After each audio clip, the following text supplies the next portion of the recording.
In this video, I'm going to be helping you understand the importance of our whole school spelling approach and how that influences the way your children will learn to spell.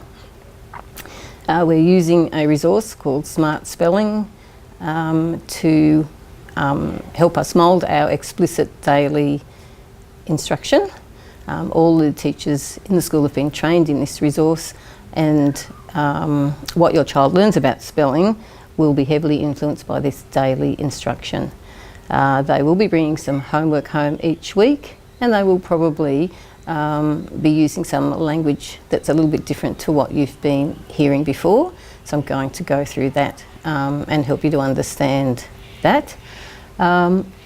So we might start there. Your children will be referring to sounds in words and how we're going to record them with letters or letter clusters.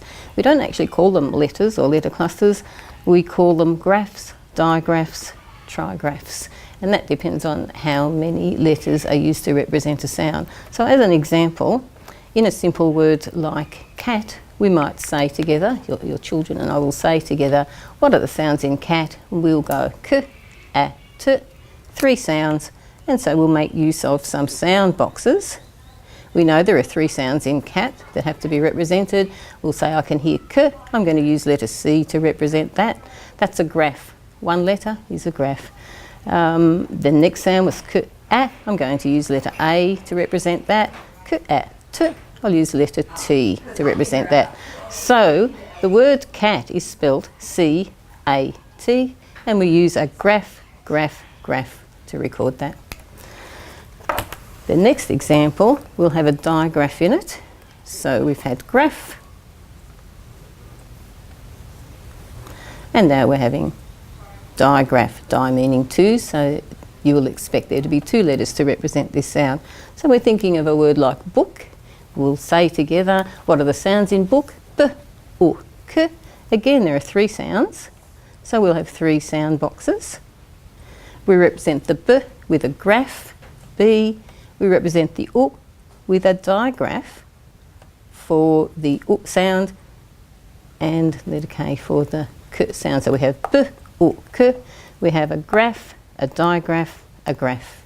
Your children will be using that language and they'll be quite comfortable with it.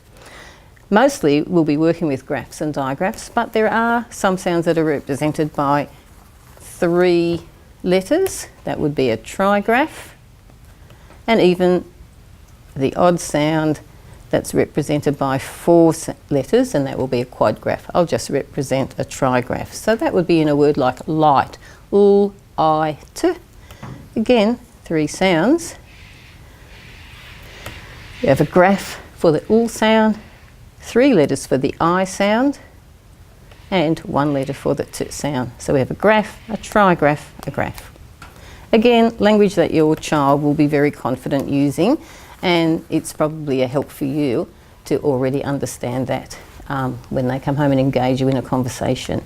So our daily instruction is really very much around being explicit about what are the sounds we can hear in words, what are the letter clusters or the graphs, digraphs, trigraphs that we use to record them.